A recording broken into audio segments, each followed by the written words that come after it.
Eu já vou avisando, se você tem problema de coração, nem assiste esse vídeo, porque esse é sem dúvidas o melhor episódio da história de Bleach. Então se prepara, porque o final desse vídeo vai te deixar completamente sem fôlego. O episódio começa com esse bigodo do masoquista sendo macetado pelo Ichigo, mas na verdade tudo não passava de um belo sonho. Esse é o Iwate, o rei dos Quinces, falando que não existe um sonho melhor do que um pesadelo, enquanto vários olhos brotam no cabeçote dele, falando que ele conseguia ver tudo, tanto a lealdade do Jugo, seu braço direito, quanto a do seu filho nascido das trevas, mandando todos virem pra cima dele porque sabe que ninguém pode te vencer. Só porque tá fazendo cosplay de Gold Roger, esse safado já acha que é invencível já. Pra você que não sabe, basicamente o poder desse maluco é poder enxergar inúmeras possibilidades do futuro e alterar o destino a seu favor. Por isso ele realmente é um dos mais apelões de Bleach. Então a gente parte pra essa guerra insana que tá todo mundo esperando. Toda a rapaziada luta contra o exército de elite do Iwate, enquanto o Ichigo tenta chegar até ele. Já que o Rei Quincy matou o Rei das Almas, os três mundos estão prestes a desaparecer, e agora o Ichigo e seus aliados precisam derrotar o Iwate antes que ele recrie o universo inteiro do jeito que quiser pra se tornar um deus. O Ichigo e o Uryu estavam frente a frente com o Jugo, e o Quatro Olhos fala que os poderes dele só trocam quando o Iwate tá dormindo. Então agora ele não tem o poder do All Might. Ele tá no nível mais forte da fortaleza dele, que chama War Welt. E o Ishida manda o Ichigo ir até ele porque cuida das coisas por aqui. É claro que o cabelo de tomate não queria porque aquele Jugo é muito forte, mas o Ishida garantiu que essas não vão ser as últimas palavras dele. E o Prota corre junto com a Orihime e o Shed até o palácio do rei dos Quinces. A Inoue tava meio cansada, mas também carregando duas bolas de boliche, desse jeito quem não fica, né? Mas ela fala que ficou aliviada que o Ishida não se juntou aos Quincy de verdade. Só que enquanto ela moscava, do nada as estátuas começam a atacar eles. Iam afundar a lança nos guris, mas a Orihime cria um escudo e o Shed maceta aquela pedra no meio. O Ichigo pega a gatinha no colo e consegue pular pro outro lado, mas o Shed fica pra trás e manda eles continuarem porque ele vai segurar essas coisas. Do nada um doidão sai debaixo do chão igual uma topeira fazendo um furacão de areia. O Shed pergunta onde o Ganju tava, mas ele responde que foram eles que abandonaram ele e meteram o pé. Ele acabou se perdendo, mas usou sua habilidade pra chegar até essas estátuas malditas. Então o Shed fala que o trabalho deles é vasculhar o castelo e garantir um caminho de volta pro Ichigo depois que ele solar o rei dos Quinces. Lá embaixo, o Ishida fala que o Jugo não consegue ver todo o futuro, já que o loirinho fala que ele parece diferente de antigamente e que parece estar cheio de esperança agora. E o Uryu fala que já que é assim, ele nem conseguiu prever isso. Mas enquanto ele atira numa pedra, o maluco aparece atrás dele, falando que consegue ver tudo. Tentou decapitar o Quatro Olhos, que desvia no último segundo, e fala que vai precisar confirmar o quanto o Jugo consegue ver no futuro. Atirou várias flechas mortais, mas o cabeludo desvia de cada uma delas com seu haki da observação avançado. Ele já tinha percebido que o plano do Uryu era eliminar os ângulos de ataque, por isso ficou de costa pra parede pra que só tivesse como inimigo atacar pela frente ou pelos lados. Mas o Ishida fala que não se importa com a admiração dele e volta a atacar. Só que o Jugo usa as flechas como escada pra chegar até ele e prender seu pescoço na parede, enquanto brincava com ele, falando que a vida dele tá em suas mãos. Afundou o moleque no chão com tanta força que eles quase foram parar no quinto dos infernos. Mas aqui a gente já sabe que esse loirinho safado vai perder, né? Porque todo vilão que brinca assim com o adversário, ao invés de finalizar ele de uma vez, acaba tomando uma reviravolta histórica. Enfiou a espada no ombro do Ishida e diz que ele é a verdadeira metade da sua majestade. Por isso o rei confiou os poderes dele. O Ishida olha pra baixo e tinha um grande vazio tenebroso. E o Jugo fala que esse é o verdadeiro desejo da sua majestade. Enquanto isso, o pirralho do Jinta tava metendo um home run num minotauro, mas aquela rachadura apareceu no céu devorando o chifrudo e ele não entendeu foi nada. E a Ururu fala que é idêntica à distorção que o Urahara tava investigando. Aí o pivete fica em choque porque agora era muito perigoso ficar nessa cidade e até mesmo nesse mundo. De volta pra luta, o Jugo fala que o plano do rei começou com um ataque à sociedade das almas. O extermínio de vários rolos no mundo dos vivos abalou muito o equilíbrio das almas, e a invasão deles enganou muito os Shinigamis. A morte do velho barbudo chefe e a dos membros da divisão Zero, tudo isso tava no plano deles desde o começo. E o rei das almas, que era o pilar dos três mundos, agora é parte do poder do rei dos Quinces. E é com essa fenda que vai começar a aniquilação dos três mundos, porque eles vão criar um novo mundo e criar uma monarquia onde os Quinces governam tudo. E mesmo sendo um Quincy, o Ishida não faz parte desse futuro, já que é trabalho do próprio Jugo cuidar dos traidores. Mas enquanto ele fazia várias ameaças, o moleque vira a cabeça e ataca suas flechas a queima-roupa. E diz que depois de ouvir tudo isso, a lista de tarefas dele só aumentou. Primeiro vai derrotar o loirinho pra eliminar o All Might, depois vai acabar com essa fenda e proteger os três mundos. Enquanto isso, do outro lado tinha um esquisitão chamado Askin, um dos guardas de elite do Iwate. E o que esse cara é idêntico ao Aizen não tá escrito. Uma pedra enorme cai do lado dele enquanto tava deitadão na mó paz. E antes mesmo da próxima pilastra cair, ele já sabia que não precisava mexer um único centímetro pra desviar. E tava sentindo que tava se afastando cada vez mais da morte. E ele só tava assim tranquilão porque já tinha dado a maior surra na gatinha da Yoruichi. Ela achou que ele tava falando sozinho e nem prestou atenção. O Askin fala que disparou uma bola cheia de pressão espiritual, oxigênio e nitrogênio. E tá surpreso que ela ainda não bateu as botas depois de tudo isso. Mas ela também tá surpresa depois de tanta manipulação com venenos fatais que ele usou. E não sabia por que ele só colocou o suficiente pra manter ela viva. Só que o cara fala que ela tá enganada porque ele fez o melhor que pôde. E qualquer pessoa já teria se contorcido até virar saudades, mandando ela parar de fingir que não é uma aberração e que ele pegou leve com ela. Ela olha pro lado e o irmão dela parecia que não ia aguentar muito tempo, mas ela não tinha força pra curar ele nesse estado. Só que antes que ela pensasse em fazer qualquer coisa, o Askin já brota na frente dela, mandando ela nem pensar em fazer qualquer gracinha, porque seja lá o que ela estiver planejando, ele tem certeza que consegue matar aqueles dois antes. E pergunta se ela não acha que isso é patético demais. Só que do nada o Urahara aparece concordando com ele, falando que ela tomou uma surra, mas tomou um coice de leve e perguntou por que ela fez isso, se ele veio aqui pra salvar ela. E a Yoruichi fala que é claro que ela ia chutar, já que ele não para de olhar pra bunda dela. O Askin fala que chegou mais uma dor de cabeça pra ele lidar, e o taradão fala que é uma honra ser tão famoso assim. E o queixudo fala que é óbvio que conhece ele, já que o Urahara é uma das ameaças especiais que o próprio rei mandou tomar cuidado. O Kisuke fala que não merece tantos créditos e dá um tapão na busanfa da Yoruichi. E na mesma hora ela volta a se mexer e os dois metem o pé dali. O Askin fica em choque perguntando como é que a mina conseguiu se mexer com o corpo entupido de veneno, querendo saber como aquele louco desfez o death dealing dele. Mas lembrou que as ameaças especiais foram escolhidas justamente por serem imprevisíveis. O Ichigo Kurosaki por seu potencial, o Zaraki Kenpachi por sua força de combate, o Ryosubi Ichibei por sua sabedoria, Sosuke Aizen por sua pressão espiritual e Kisuke Urahara por seus truques incalculáveis. Independente da estratégia que você usa, esse cara sempre vai te superar. Ele é simplesmente o estrategista perfeito e pelo jeito o maior tarado também. E meu parceiro, que transição é essa cheia de abundância, você tá maluco? Lá em cima dos prédios, a Yoruichi perguntou o que ele injetou na bunda dela. Ele fala que é segredo, mas ela já sabia que era um agente de reforço de imunidade que ele preparou enquanto se escondia e espionava. Ele fala que teve que improvisar, então só deve durar uns 5 minutos. Mas ela fala que é o suficiente, já ia meter um Shuko Raijin Senkei. Só que o Urahara manda ela esperar e fala pra eles tentarem aquela coisa. Mas ela rejeitou rápido demais, antes mesmo dele conseguir explicar. E ela fala que nunca mais quer usar aquela forma grotesca de novo. Eles desviam de um meteoro no último segundo lançado pelo Askin. E a Yoruichi já dispara igual um touro pra cima dele, louca pra acabar com a raça desse maldito. O Quincy fala que é ótimo que ela esteja conseguindo se mover assim, mas ele derrotou ela mesmo quando tava em perfeitas condições, então é claro que um improviso desses não vai resolver nada. Aí o doente do Urahara volta de novo, falando pra ela se transformar quando ele virar a página. E do nada sai uma luz tão forte que mandou o inimigo voando pra longe sem entender nada. Tavam saindo vários raios do corpo dela e o Askin pergunta que forma é essa, mas foi completamente ignorado. Esse é o Shunkuraiju Senkei, Shunryu Kokubyu Senkei. O cara pergunta por que foi o Kisuke que respondeu, mas ele só ri, enquanto a Yoruichi spawna na frente dele, cortando seu ombro direito em um piscar de olhos, e meteu um chute na fuça tão forte que fez o maluco atravessar umas 10 paredes. Ele fica completamente perdido, porque já devia ser imune à pressão espiritual dela. Só que o Urahara fala que ela é assim mesmo temperamental, e todo mundo sempre diz que gatos são instáveis, então os humores dela nessa forma aparecem na sua Heiatsu, e ela só não tá atacando agora porque não tá afim. Ou seja, se ela quiser te atacar, vai conseguir fazer isso de um jeito ou de outro. É quase como se ela mudasse completamente de Heiatsu de um segundo pro outro, e brotou na frente dele de novo, sem nem dar tempo de reagir, acertando em cheio aquele vagabundo miserável. E o Urahara fala que mesmo que o corpo do Askin tenha toda essa imunidade, uma única mudança na Heiatsu manda tudo por água abaixo. Ele admite que o maluco consegue criar uma imunidade em uma velocidade assustadora quando é atacado, e precisa de menos de 1 minuto para conseguir anular qualquer ataque. Mas isso não é rápido bastante quando a Yoruichi tá em Kokubyu Senki, já que a sua Heiatsu muda 48 vezes por segundo, e atravessa a defesa dele mais fácil do que faca quente na manteiga. O Askin fica todo queimado, mas até aí tava de boa. Só que ela mete um golpe extremamente rápido que manda ele pra casa do cara e explode tudo. Depois disso, o Urahara grita que tem erva de Yoruichi pra ela, e a mina pula igual um gato em cima dele. E era justamente por essa parte que ela odeia usar essa forma, porque o Urahara é o único que consegue controlar ela completamente pra fazer o que ele quiser.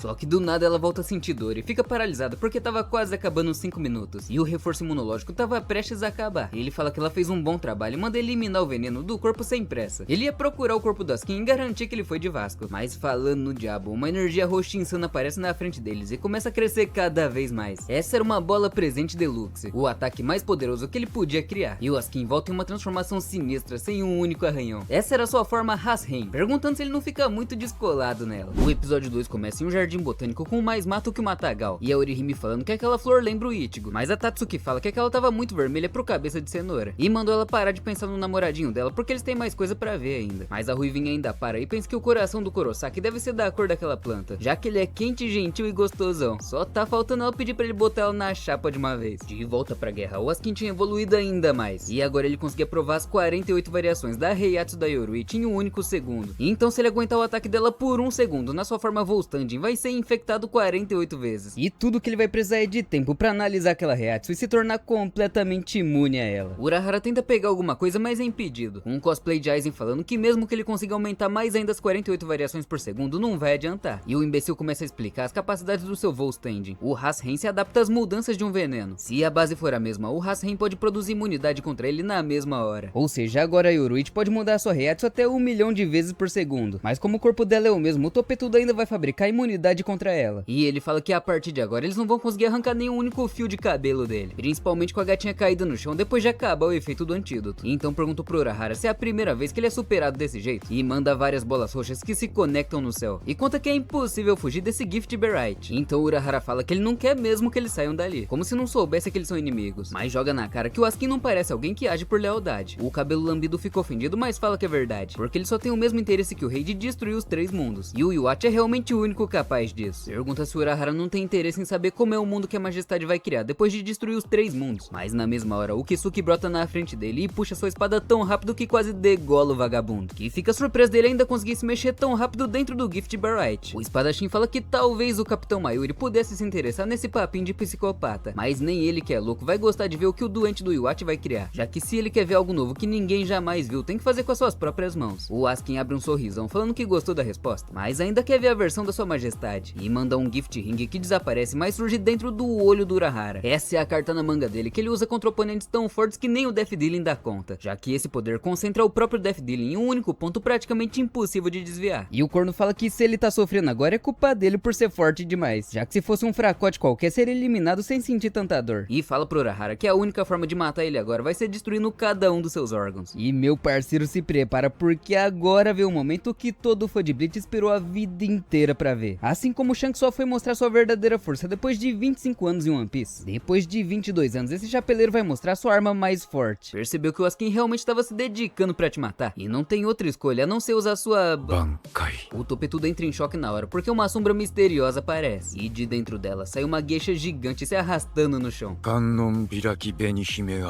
O Askin treme na base porque não tinha nenhuma informação sobre uma Bankai nos arquivos do rei. Isso porque é a primeira vez que ele usa na frente de outras pessoas, já que quem realmente recebeu a potência dessa Bankai antes não viveu pra contar a história. O Queens pergunta o que a Bankai dele faz, mas o Urahara pergunta se ele tá achando que ele é idiota pra contar. Mas pode ficar tranquilo que ele tá prestes a descobrir na prática. Do nada aparece um corte do pulso até o ombro do maluco, que já recua no mesmo segundo sem entender que merda era aquela. Ele consegue se recuperar enquanto o Urahara fala que ele ficou bem tranquilo, já que a maioria das pessoas até arranca o braço fora achando que aquilo vai se espalhar pelo corpo inteiro dela. Contou que o efeito da sua Bankai é a distância, e a habilidade dela é de reconstruir tudo que ela toca. Ele tava parecendo mais uma marionete e brota na cara do Askin de novo, mas dessa vez cortando aquele lixo e um piscar de olhos. Surfava no ar como se fosse a sua própria pista de skate e já parte pra cima do Askin de novo, que defende por pouco, mas fica incrédulo que o Kisuke consegue enxergar depois de ter os olhos destruídos. Então Urahara pergunta se ele tá com o pinto no ouvido porque acabou de explicar que a sua Bankai reconstruiu os olhos dele. Também reconstruiu sua mão que tava podre e mudou a potência da sua força pra arremessar o Quincy pra casa do caralho. E antes mesmo de dar tempo dele se levantar, o Urahara já volta a surfar igual o Gabriel Medina pra cortar de novo. O Askin fala que odeia esse tipo de luta porque virou uma disputa de força ao invés de habilidade, principalmente depois de arrastar ele até seu terreno pra lutar do jeitinho que ele gosta. Só que ele fala que o Urahara não é perfeito, já que esqueceu que essa Gift Ball Deluxe é uma fortaleza de veneno inescapável, e só tá conseguindo respirar ali porque ele tá se segurando. O corpo do Kisuke continuava apodrecendo pelo veneno, mas ele se costurava no mesmo segundo. Então o Askin cria uma Genkidama roxa gigantesca e o Urahara vai desviando de cada uma das balas. Só que ele é arremessado pro chão e pergunta se esse corno vai aumentar ainda mais a concentração do veneno, já que mesmo com todo esse poder do Urahara é como se ele tivesse só se rastejando. Só que ainda assim já era tarde demais, porque do nada o peito do Askin é atravessado e seu coração é pego com a mão. Tudo isso sem o Kisuke nem sair do lugar. Falou que não dá pra sair desse domínio de veneno, mas ele não era impenetrável. E toda aquela surfada que ele deu pelo campo antes não foi aleatória. Na verdade ele criou um caminho direto pra dentro da bola, permitindo que o Green Joe entrasse e perfurasse o coração do Askin, que tem o órgão esmagado e fica surpreso que o maluco voltou a se mover. E o que esse Green Joe tá parecendo o Yoda com essas orelhas verdes é brincadeira, viu? O Urahara conta que curou a espada no caminho pra cá antes de chegar na Yoruichi, e fala que os Arrankers que tiveram suas máscaras arrancadas pelo Aizen podem transformar sua Reiatsu de Arranker pra de Hollow. E mesmo sem o coração, o Askin ainda conseguia falar e fica incrédulo que o estrategista previu tudo isso. Mas o Kisuke fala que não é previsão nenhuma. Ele sempre cria 1000 estratégias diferentes pra batalha, e se uma delas funcionar tá ótimo, já que ele sempre gosta de se preparar pra todas as possibilidades, porque em uma batalha se você perde, você morre. E o Queens finalmente entendeu porque todos têm tanto medo desse dono de lojinha da esquina. O Green Joe perfura ele de novo, mandando essa desgraça morrer de uma vez. Fala pro Urahara que o acordo deles acabou depois de matar o inimigo dele, mas do nada ele cai de joelho no chão e o Askin ainda cochicha com as suas últimas forças. E quando ele morrer, o efeito do seu Gift Ball Deluxe aumenta muito mais, já que ele deixava uma trava de limite porque nem ele com toda essa imunidade consegue resistir a isso. Mas agora que ele tá indo visitar o capeta, essa trava foi removida e aqueles dois iam virar presunto junto com ele. E queria ver se o Urahara tem uma solução pra isso também. Usou suas últimas forças pra lançar seu último golpe, e o Green Joe grita que não vai deixar essa coisa matar derrotar ele. Do lado de fora, a gatinha da Nel fica surpresa que uma das 5 possibilidades que ele mencionou realmente aconteceu. Tava sentindo 4 reatos lá dentro e precisava ir e voltar 2 vezes. Só que a única entrada era minúscula e não passava nem aqueles balões mágicos de respeito dela. O Kisuke pergunta se é o seu fim e cai junto com a sua Bankai, pedindo desculpas por deixar tudo nas mãos do Ichigo, da Hulk e do pessoal. Enquanto isso, os dois cabeça de cenoura finalmente chegaram no topo da escadaria. O inimigo tava atrás daquela porta e o Ichigo conta com ela pra cuidar da defesa. A gatinha fica emocionada porque finalmente vai realizar seu sonho de poder lutar pra proteger o Kurosaki. Eles abrem a porta e o rei dos Queens estava sentado no trono esperando, chamando o Ichigo de seu filho das trevas. Pergunta se ele não vai sacar sua espada porque fica bem vulnerável assim, ou pelo menos é o que ele gostaria de dizer, mas sabe que tem uma defesa insana em volta dele, como se a Heiatsu dele tivesse transbordado e criado forma. Mas ao invés de atacar, o Ichigo só continua andando reto, falando que esse mendigo maldito não é seu pai. O Iwate fala que o Isshin Kurosaki foi só um pai substituto, mas o moleque grita que ele não é seu pai, é só o homem que matou a mãe dele. Finalmente saca sua espada e usa um Getsuga Tensho naquele bigodudo safado. Enquanto isso, o Ryu disparava uma chuva de flechas pra cima do Diogo, que defende todas, mas o Quatro Olhos voa pra longe. Tenta pegar o loirinho numa armadilha, mas ele bloqueia de novo. Só que o Ishida acerta uma flecha e fala que não é porque o vagabundo pode ver o futuro que pode vencer ele. E vai atacar de um jeito que ele não pode se defender mesmo sabendo o que tá vindo. Vai mandar ele e esse poder do All Might direto pro inferno. Mas o Diogo fala que o poder dele tá muito além de apenas ver como vai acontecer aquela batalha. Ele mandou o Ichigo Kurosaki lutar a batalha mais importante, já que o rei tava sem o All Might. E era uma boa estratégia, mas ainda não ia funcionar. Ele abre os olhos enquanto sai petróleo de dentro dele. Do outro lado, o golpe do Ichigo foi bloqueado pelo poder roubado do Rei das Almas. E quase que ele toma uma servida, mas a Orihime defende ele com uma barreira. Mas se ela usar aquelas duas armas dela ali, nem o Rei dos Queens será páreo.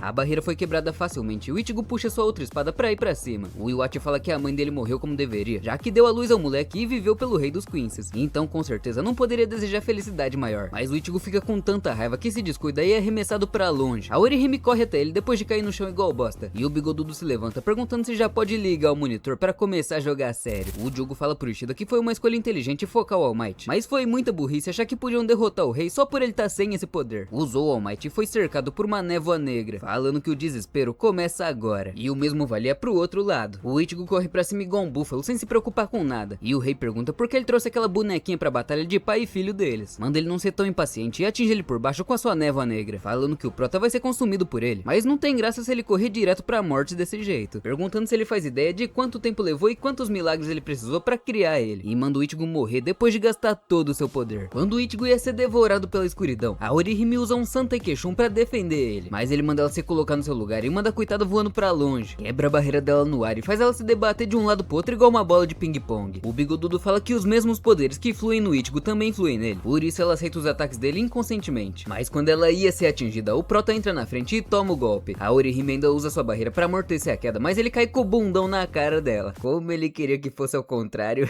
Ela se levanta com muito respeito pra enfrentar o Rei dos Queens de novo. Mas o vagabundo usa seu poder gravitacional pra fazer ela beijar o chão e mostrar quem é que manda. Ai, como eu queria ser esse chão. Manda ela ficar honrada que uma mera mulher como ela tenha conseguido chegar até ali.